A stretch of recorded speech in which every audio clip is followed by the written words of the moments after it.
மனசு கஷ்டப்பட்டது. அதை விட சிட்டி பாபு இறந்தப்போ அந்த செய்தி வரும்போது நான் தனி செல்லில் தான் இருக்கிறேன். அடுத்த செல்லில் கோசிமணி இருந்தார்.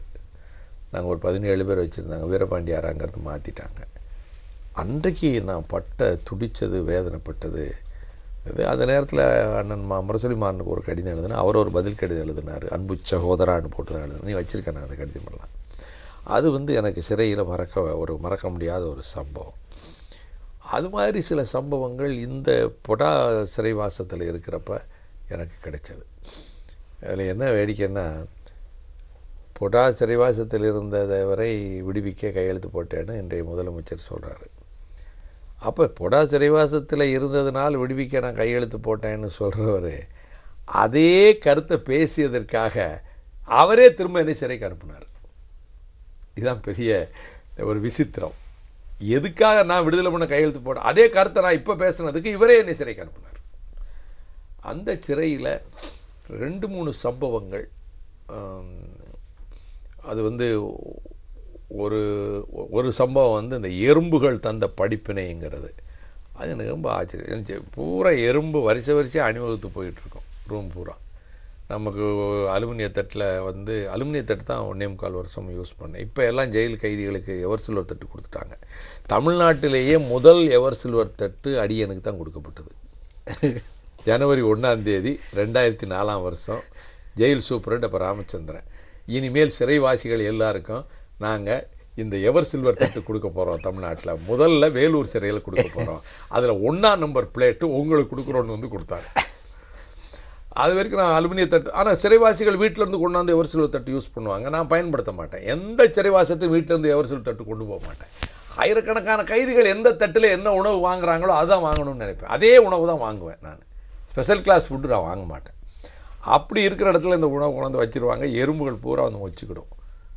அது சின்ன செல்லு தானே ஜெயிலு, என்னுடைய ரூமு. அப்போ எனக்கு பூரா எறும்பு சாப்பாட்டில் உட்காந்தது. நான் சாயங்காலம் வாலிபால் விளையாடிட்டு வருவேன். 4:30 மணிக்கு கொண்டாந்து சப்பாத்தியை வச்சுருவாங்க. சாயங்காலம் ராத்திரி 10 மணிக்கு சாப்பிடணும். அது பிச்சு இழுக்கிறதுக்கே பெரிய உடம்புல பலம் வேணும். அது பூரா எறும்பு இருக்கும். இது என்னடா சங்கடம்னு சொல்லி நான் என்ன பண்ணேன்னா, சரி இந்த எறும்புலேருந்து தப்பிக்கணும், என்ன செய்யலாம் அப்படின்ட்டு அப்போ சூப்பரண்ட்டு சொல்லி, சார் என்னுடைய புக்கு வைக்கிறதுக்கு ஒரு பழைய சின்ன செல்ஃப் கொடுத்துருந்தாங்க, ஒரு மர அலை மாதிரி. என்னுடைய புஸ்தகங்கள் நிறைய, கிட்டத்தட்ட 2500 புக்ஸ் எனக்கு ஜெயிலுக்கு வந்திருக்கு. ஒரு 600 புஸ்தகம் வரைக்கும் படிச்சிருக்கிறேன். நண்பர்கள் கொடுத்தது, எல்லாம் வெளியிருந்து வரவழைச்சது, விலைக்கு வாங்கிட்டு வர சொன்னது. இந்த புஸ்தகங்கள் வைக்க ஒரு சின்ன செல்ஃப் கொடுத்துருந்தார். அந்த செல்ஃபு அது போக ஒரு பெஞ்சு கொடுத்தா அது வேலை அடுக்கி வச்சுருப்பேன். சார் ஒரு 4 அலுமினிய போகணி கொடுங்க அப்படின்னு கொடுத்தாரு. அந்த இதை அந்த செல்ஃபினுடைய 4 காலு கீழே வச்சு அது ஃபுல்லாக தண்ணியை ஊற்றிட்டேன். அகழி அமைச்சாச்சு. இப்போ எறும்பு வராதுன்னு சரின்னு வச்சுட்டு இது பண்ணிட்டேன். ஒரு வாரம் போச்சு. திடீர்னு உணவு தட்டு எடுத்து பார்க்குறேன், பூரா எறும்பு. மத்தியானம் என்னடா எறும்பு இப்படி வந்ததுன்னு தெரியலையே, எல்லாம் இப்படி அகழியை தாண்டி வராது, அகழியில் பூரா தண்ணி இருக்க, எப்படி வந்ததுன்னு பார்க்குறேன். எனக்கு ஒன்றுமே புரியலை. ரொம்ப நேரம் கழித்து பார்த்தேன், வெயிலுக்கு எல்லா கைதிக்கும் ஒரு ஓலை விசிறி கொடுத்தாங்க. உடனே நான் என்ன பண்ணேன்னா, இந்த ஓலை விசிறி வச்சுருந்தேன்ல அந்த புக் ஷெல்ஃபுக்கு மேலே, இந்த அலுமினிய தட்டு சாப்பாட்டு தட்டு அதுதான் வச்சுருக்கேன். இந்த ஓலை விசிறியில் வச்சுருக்கிறேன். ஆணியில் சட்டையை தொங்க போட்டிருக்கேன். அந்த சட்டையினுடைய நுனி இந்த ஓலை விசிறியினுடைய நுனியை ஒட்டிக்கிட்டு இருக்கு. எப்படியோ மெசேஜ் எறும்புகளுக்கு போயிடுச்சு. அது எப்படி தான் மெசேஜ் போச்சுன்னு தெரியலைங்க. செல்ஃபோன் எப்படி நம்மளை யோசிச்சு சொல்கிற மாதிரி பார்த்தா அது வழியாக இறங்கி இதில் உட்காந்துருச்சு. எனக்கு திகைச்சு போயிட்டேன். என்ன இந்த எறும்புகள் இது எறும்புக்கு இவ்வளவு நாலேஜ் இருக்குமா, என்ன ஆச்சரியமாக இருக்குன்னு. ஒரு வாரம் போச்சு. இப்போ ஆணியில் சட்டையை தொங்க போடுறதில்ல. பழையபடி எறும்பு வந்துருச்சு. எனக்கு கண்டுபிடிக்கவே முடியலை எறும்பு எப்படி வந்ததுன்னு. யோசிச்சு கடைசியாக 1 மணி நேரம் கழித்து தான் கண்டுபிடிச்சேன். அந்த அலமாரி கீழே இந்த தென்னங்குச்சி தானே விளக்கமாறு, அதை வச்சு தூக்கும்போது ஒரு குச்சி ஒடுங்கி அது கீழே நட்டுக்க ஒட்டிக்கிட்டு இருந்திருக்கு கீழே. இந்த எறும்புகள் அது வழியாக ஏறி மேலே வந்துருச்சு. மயிலாடுதுறை கோர்ட்டுக்கு போயிட்டு வரும்போது வெள்ளரிப்பழம் வாங்கிட்டு வந்தேன். வெள்ளரிக்காய் மற்ற நண்பர்கள் கொடுப்பாங்க. அது வெள்ளரிக்காயை வாங்கி வச்சுருக்கிறேன். திரும்ப உடைக்கிறேன். நம்ம நண்பர்களை கூப்பிட்டு ஃபுல்லாக எறும்பு ஏசியில் உட்காந்துருக்கு. எப்படி ஓட்ட போட்டு உள்ளே போச்சுன்னு தெரியல. எறும்புகள் கற்றுத்தந்த படிப்பினைன்னு ஒரு அதை வச்சு தான் எழுதி சிறையிலிருந்து ஒன்று அனுப்பினேன். எறும்பு எப்படி எல்லா தடைகளையும் உடைச்சு போய் சேருதோ அதே மாதிரி அடக்குமுறை எந்த தடையாக எறும்புகளே தடையை உடைத்து குறிப்பிட்ட இலக்கை போய் அடையும் போது எந்த தடைகளையும் உடைத்து நம்மால் முடியும், மனிதனால் முடியாதது எதுங்கிற ஒரு தன்னம்பிக்கையை அது ஊட்டுச்சு. அதுதான் நான் எழுதினேன். இந்த எறும்புகளின் சாதுரியம், ஒன்றா இருக்கிற மனோபாவம் இரண்டும் புலிகளுக்கு இருந்திருந்தால் இன்றைக்கு ஈழத்தில் இவ்வளவு சிக்கல் வந்திருக்காதோ? இல்லை, அதில் நான் மாறுபடுறேன். அதாவது காக்கைகளும் கழுகு ஒன்றா இருக்குதா? மான்களும் நரியும் ஒன்றா இருக்கா? அதுபோல் போராளிகளும் துரோகிகளும் ஒன்றா இருக்க முடியாது. அவர்கள் தங்கள் வாழ்க்கையின் சுகங்களை தியாகம் செய்துவிட்டு தங்கள் தாயகத்தினுடைய உரிமைக்காக தங்கள் வாழ்க்கையை அழித்து கொள்ளக்கூடிய போராளிகளாக அவர்கள் இருக்கிறார்கள். அவர்கள் ஒரு ஒழுக்கத்தில் சிறந்தவர்கள். எந்த இயக்கத்திலும் இல்லாத ஒரு சிறப்பு விடுதலை புலிகள் இயக்கத்தில் ஒழுக்கம். அதனுடைய தலைவர் தனிமனித ஒழுக்கத்தின் சிகரம். புரட்சியாளர்கள் புரட்சிகளை நடத்திய மாபெரும் தலைவர்களின் வரலாறுகளை நான் படித்திருக்கிறேன். நான் யாரையும் குறை சொல்லவில்லை. உலக வரலாற்றை உருவாக்கிய புரட்சி தலைவர்களை பற்றி நான் படித்திருக்கிறேன். எவரிடத்திலும் பலரிடத்தில் எவரிடத்திலும் சொல்கிறத விட 1-2 பேர் அதில் விதிவிலக்காக ஒழுக்கமாக இருந்திருக்காங்க. பலரிடத்தில் காணப்படாத ஒரு உன்னதமான சிறப்பு பிரபாகரன் அவரிடத்தில் என்பது அவருடைய ஒழுக்கம், அவருடைய நேர்மை. இது அடிப்படை.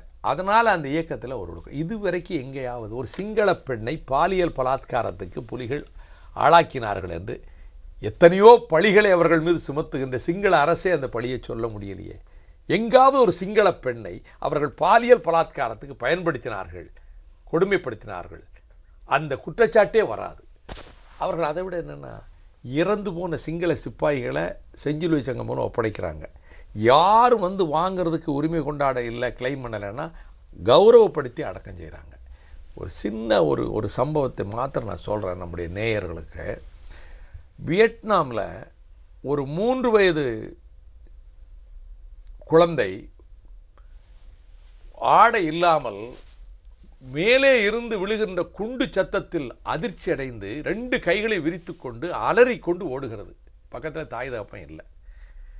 பயந்து, உண்மையால் நடந்தது. இது ஒன்றும் ஆர்ட் கிடையாது, இட் இஸ் எ ஃபோட்டோகிராஃப். இந்த குழந்தை குண்டு வீச்சுக்கள் நடக்கிறதில் அலறிக்கொண்டு அது ஓடுகிறது.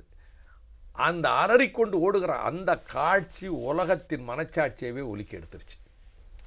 ஒரு சம்பவம். ஆனால் இப்பொழுது சில நாட்களுக்கு முன்பு விடுதலை புலிகள் பிரிவைச் சேர்ந்த பெண்கள் அவர்கள் யுத்தகலத்திலே கொல்லப்பட்டதற்கு பிறகு அவர்கள் இராணுவ புலிப்படை சீருடைகள் அகற்றப்பட்டு அந்த தங்கைகள் நிர்வாணப்படுத்தப்பட்டு என் நாக்கூசுகிறது சொல்வதற்கு காரணம், ஈழத்திலே இருக்கக்கூடிய பெண்கள் கற்பு மானத்தை உயிருக்கு மேலாக போற்றுகின்றவர்கள்.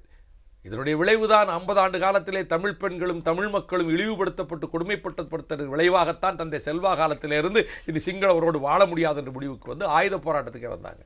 அப்படிப்பட்ட பெண்கள், கற்பை மானத்தை உயிரினும் மேலாக நிற்கக்கூடிய பெண்கள், அந்த சமுதாயம் அவங்க ஆடைகளை களைந்து உயிர் போனதற்கு பிறகும் திடீரென்று வெட்டுப்பட்டு உயிர் போய்விட்டால் உடம்பில் கொஞ்ச நேரத்துக்கு வெப்பம் இருக்கும். என்ன, செத்த உடனே கொல்லப்பட்ட உடனே அவர்கள் ஆடைகளை களைந்து நிர்வாணப்படுத்தி, மிருகங்கள் கூட இந்த கொடுமையை செய்யாது. மிருகங்கள் இந்த கொடுமையை செய்யாது. இறந்து போன ஒரு மிருகத்தில் வன்புணர்ச்சியில் ஒரு மிருகம் ஈடுபடாது. ஆனால் இவர்கள் ஈடுபட்டார்கள். ஈடுபட்டு கொக்கரிக்கிறார்கள். அது புகைப்படமாக எடுக்கப்பட்டு அது ஒருத்தர் செல்ஃபோனை எடுத்து இப்போ நெட்டில் வந்துருச்சு. இதில் இருந்து இவ்வளவு கொடூரமான தாக்குதல்களை செய்யக்கூடிய சிங்கள இனவெறி பிடித்த அரசுக்கு இந்திய அரசு முழுக்க இராணுவ உதவியும் ஆயுத உதவியும் செய்து, ரடார்களையும் கொடுத்து, பயிற்சியும் கொடுத்து, ஆட்களையும் அனுப்பி, இப்பொழுது எனக்கு காடுகளிலே புகுந்து தாக்குதல் நடத்தக்கூடிய பயிற்சி பெற்றவர்கள் இப்போ 1 வாரத்திற்குள் அனுப்பப்பட்டிருக்கிறார்கள் இந்தியாவிலிருந்து. இது மன்னிக்க முடியாத துரோகம். இந்திய மன்மோகன் சிங் அரசு ஈழத் தமிழர்களுக்கு எதிராக செய்கின்ற மன்னிக்கவே முடியாத துரோகம். 3 வருஷ காலமாக இது இப்போ சொல்ல 3 வருட காலமாக இந்தியா செய்கிற துரோகத்தை எழுத்து மூலமாக பிரதமரிடத்தில் நேரடியாக போய் மெமரண்டமாக கொடுத்துருக்கிறேன். நீங்க கட்சி தொடங்கி திராவிட முன்னேற்ற கழகத்திலிருந்து பிரிந்து மறுமலர்ச்சி திராவிட முன்னேற்ற கழகம் தொடங்கிய காலத்திலிருந்து இன்று வரை இந்த ஒரு பிரச்சனையில நீங்க வந்து ஒரு மாறாத நிலையை எடுத்துட்டு இருக்கிறீங்க. ஆனால் இதற்காக பல இழப்புகளை சந்திச்சிருக்கிறீங்க. அரசியல் ரீதியாக தமிழகத்துல